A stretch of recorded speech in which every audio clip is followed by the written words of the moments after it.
I with my dear friend Chip Conley, who runs the Mondo Elder Academy, and does he's a light in the world, and um,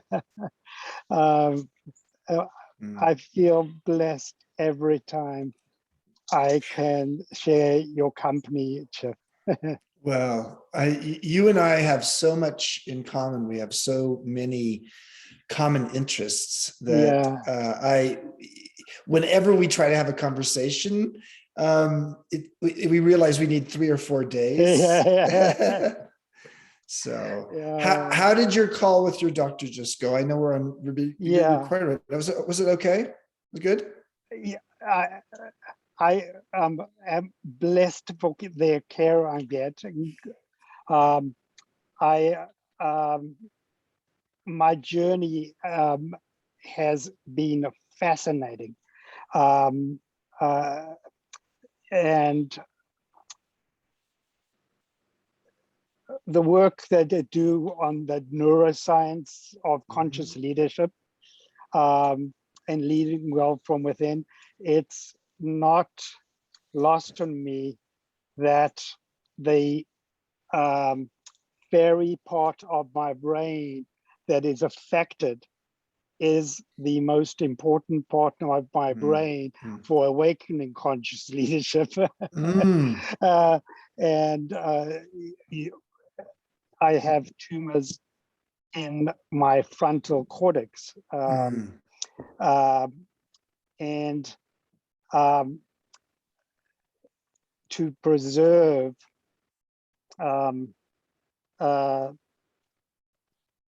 that function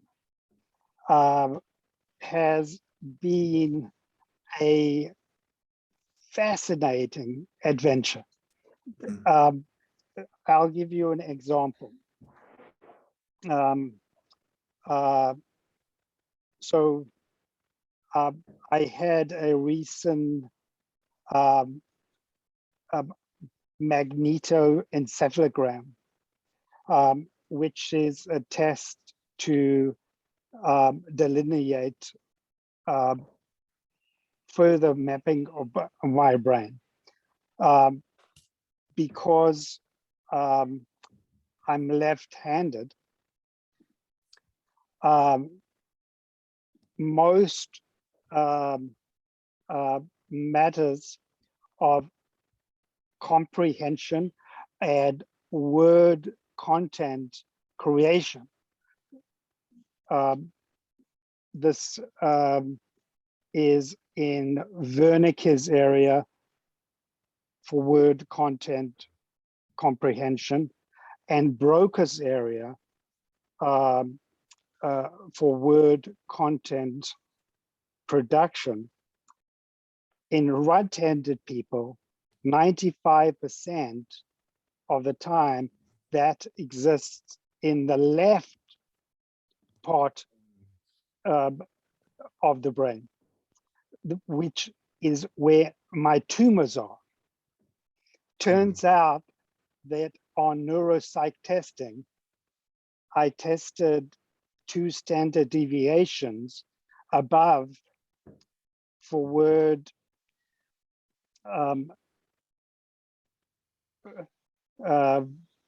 comprehension and creation. And so because I'm left-handed, there may be functional crossover, and I may have it entirely situated, Broca's and Wernicke's, in the right part of my brain. So by the end of the weekend, I'll find that out, hopefully. And that enables me to go through a more aggressive surgery to take out my tumors. and uh, so if we are still deciding tentatively, Mhm. um, uh, we have surgery scheduled for the week of October 4th. Mhm. Um, and this, as best I can tell, is an issue of phonation. Mhm. And with recent hemorrhage into one part of the tumor. So Mhm. it's, I'm still processing at high level, Mhm. where I'm speaking clumsily. Well, actually, you're speaking quite well. A question for you, though, Danny, is you're a doctor. You understand medicine very well. You understand the brain. You know, to my mind, what's so strange about all this is when you came to MEA, Yes, you taught about how I think it was the brain and Maslow's hierarchy of needs. And yes, yeah, so, you know, both of us love Maslow and the hierarchy of needs, and you showed how it actually worked within the brain. How how easy or difficult is it for you to be both the doctor, you know, with your knowledge, and frankly beyond being a doctor, your own just your own passion for understanding the brain, but then also to be the patient who has to process the emotions and the fears and see one's own process of disintegration of some of the brain functions that used to be yeah, so. yeah.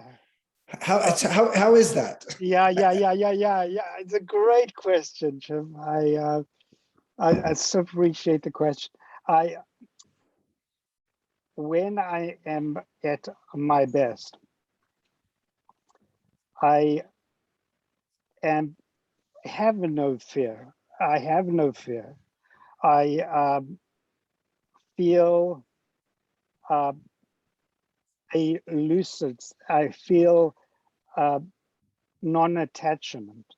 Mm, Um, mm, so I believe um, in the field of compassionate, loving presence, and called many things. Infinite wisdom, time beyond time. You and I connect on this. So I have no strong preferences um, beyond optimizing my care or doing more we can do for my family. To uh, uh, but I have no strong preferences on a fundamental basis. Do you know the Soham meditation? I don't know. Oh, I will send that to you. Yeah, I'll drop that in Okay. um, your Facebook group. Okay. Thank you. Yeah, and uh, so Soham, um, Soham is a chant. Um, I am that. I am universal energy. So Mhm. so in the video description, I share an explanation and suggestions for practice Mhm. breathing in. So um, hum, um, breathing in also and exhaling on hum, and so essentially surfing the wave of Soham. And I've essentially um,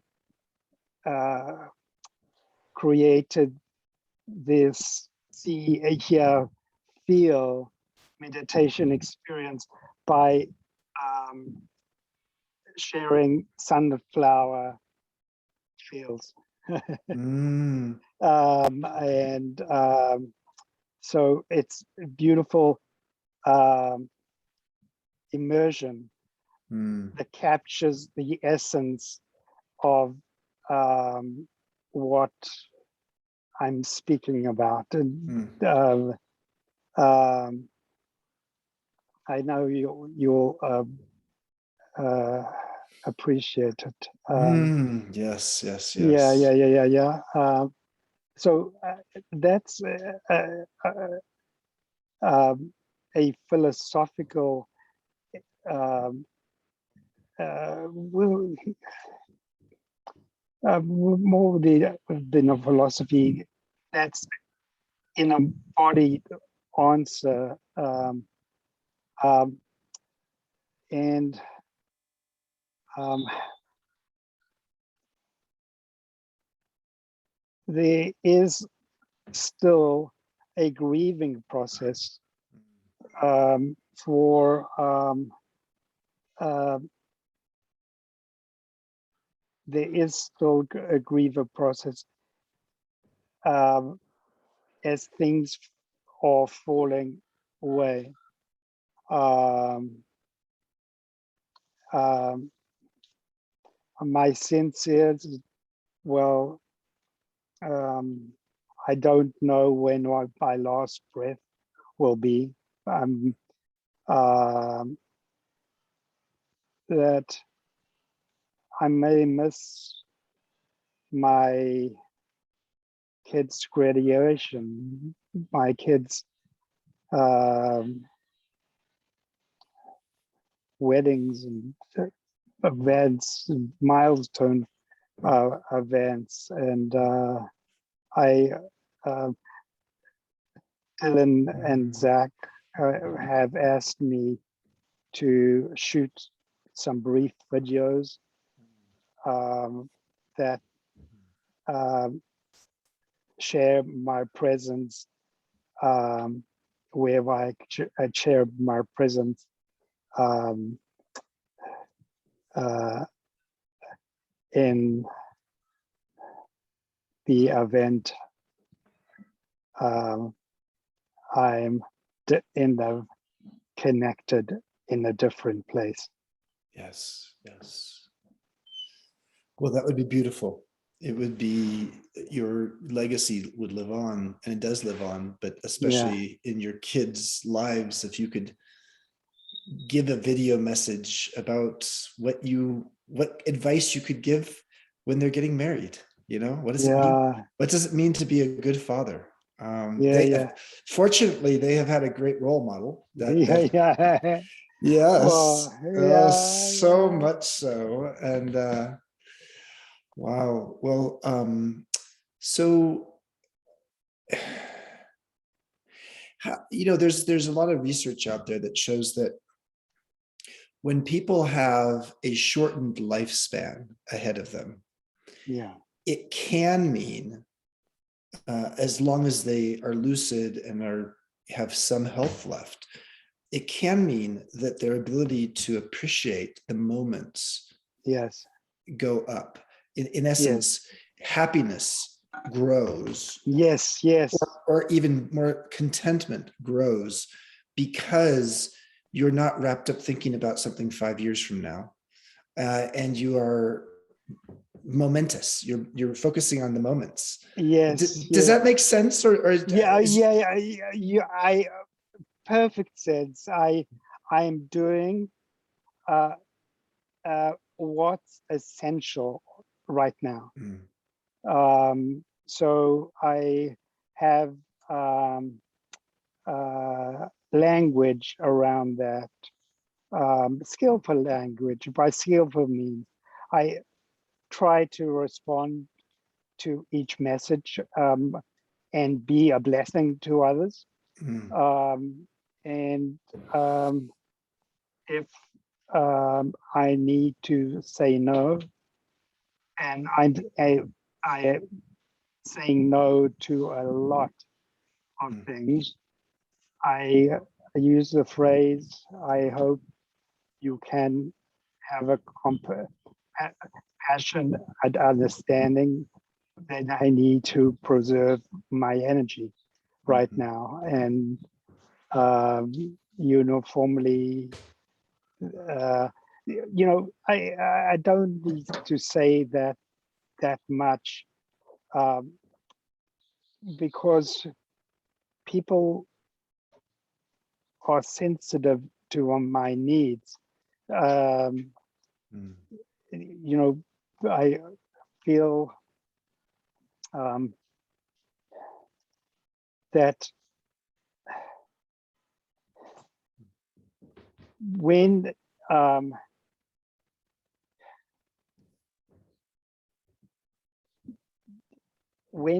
there is a community experience, one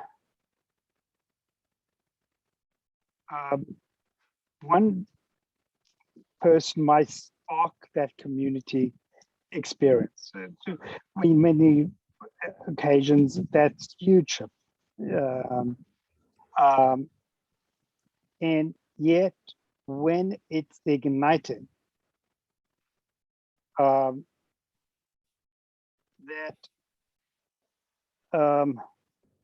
the wholeness is embraced as a community, which is a collective wisdom.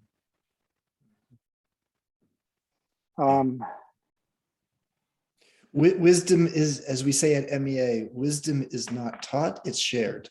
Yes. And what's so beautiful, first of all, thank you for saying yes to me today to just have a conversation. I'm lucky. I made it beyond the velvet rope into the nightclub. So you're blessed. Wait, Danny, how old are you?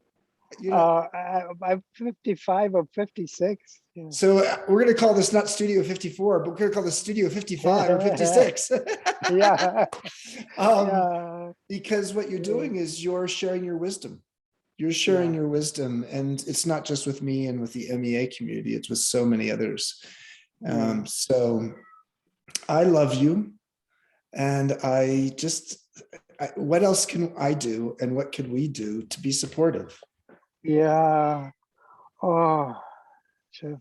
Maybe we take this video and I write a wisdom well post, and we have this video to the whole bigger, wisdom well community, my daily blog. Blessings. I would welcome that. Okay. Well, you're the one who started recording it, so have Sue send it to me, and that's something we can do to get the message out. Well,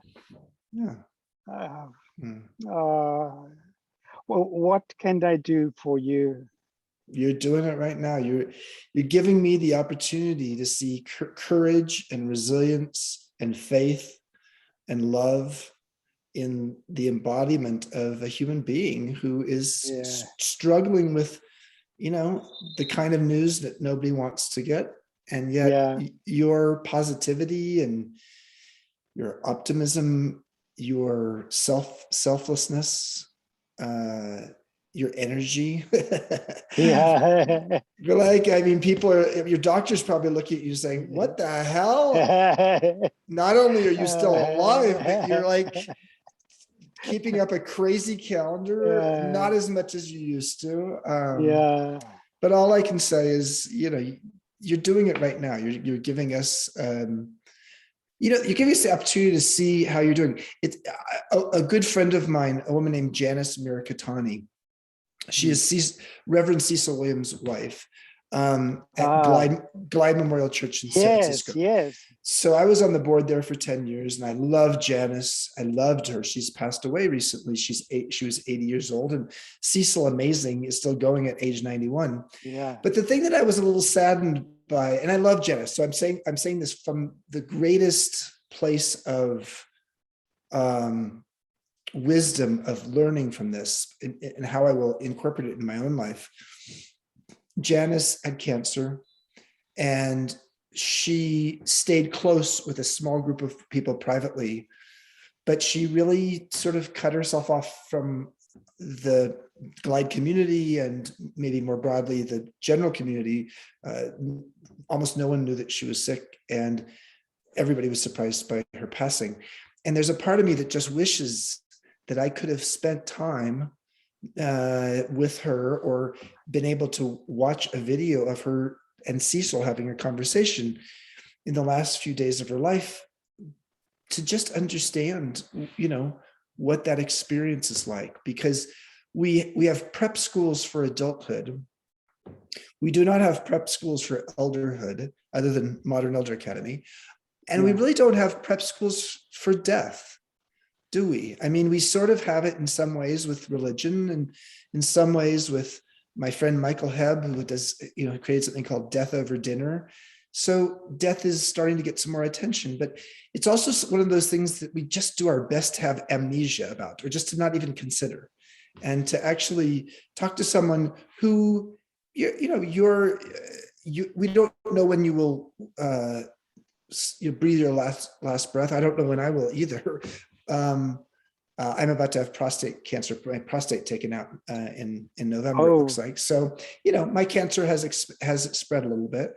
But to talk to people or talk to someone like you, Danny, who is having to say things like, I don't know that I'll be at my kid's graduation, or at their wedding, or at some of the most important rites of passage for them in their lives. And then having to make sense of that without feeling victimized or angry. I'm sure there's, in Elizabeth Kubler-Ross's 5 stages of grief, anger's in there for sure. Yeah. And I'm sure you've had that too. But so thank you. You've been a role model. I thank you. I thank you for the gift of your wisdom to the world, that incorporates all of this wisdom. And I am mindful that a midlife transition academy encompasses all this wisdom,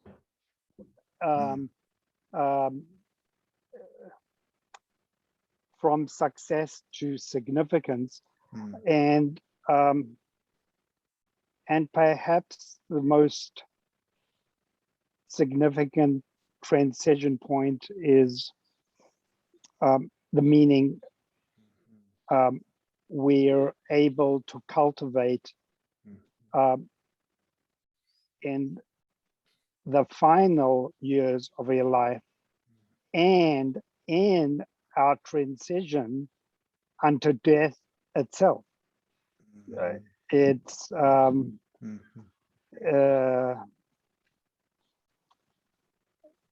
it's a rich, I'm experiencing it as a very rich experience.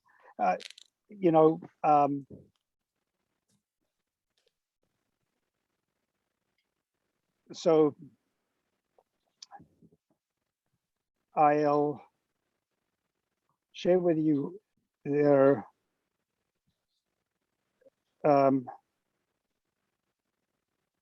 practices that I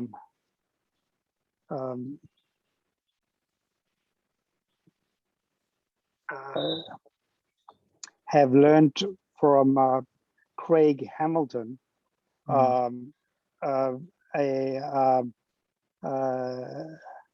he has program in direct awakening. So this resonates, not because you're practicing for some future state, but that you're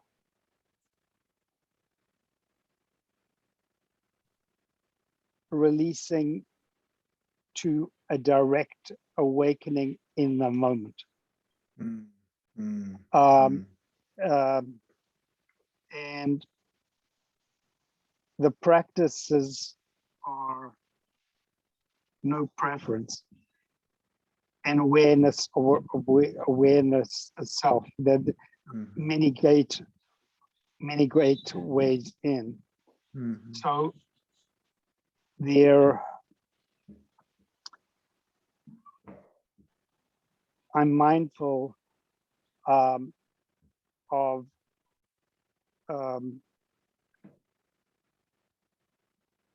our compulsion to be all-knowing.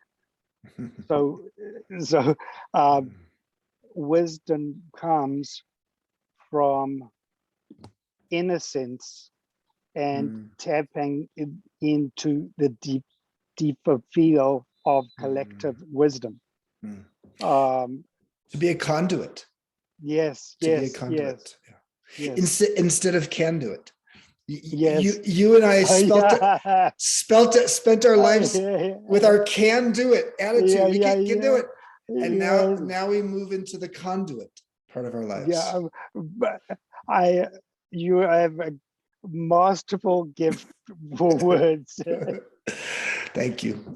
You know, someday I hope this keeps going pretty well, because it has a lot to do. But yeah, but this part here, you know, what's interesting as we get older is this is important, but this becomes more important. Yes, yes. And our soul, yes. and of course, our soul is what we start to move towards. Our operating system moves from the ego to the soul, as Carl Jung and Christian mystic Richard Rohr both say. So well, I go ahead. So it's I calibrate around releasing irritations as a signal of something disconnected. Yes. Well, you and I are going to talk again after your surgery. Which is a couple weeks from now. Well, you know, I'm sure it won't be the next day. I imagine after you have brain surgery, it takes a while to be ready to have a conversation again. So all I want to say is I love you. We at MEA love you. Lori Clemens, who you know, Lori Clemens was just here in Santa Fe not long ago. One of the people who was in your workshop, and MEA alum. So she loves you. Michael Harth loves you. Everybody I know loves you. So Christine and Jeff also say hello. So all right.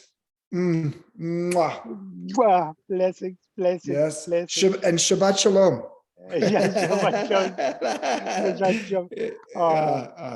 right.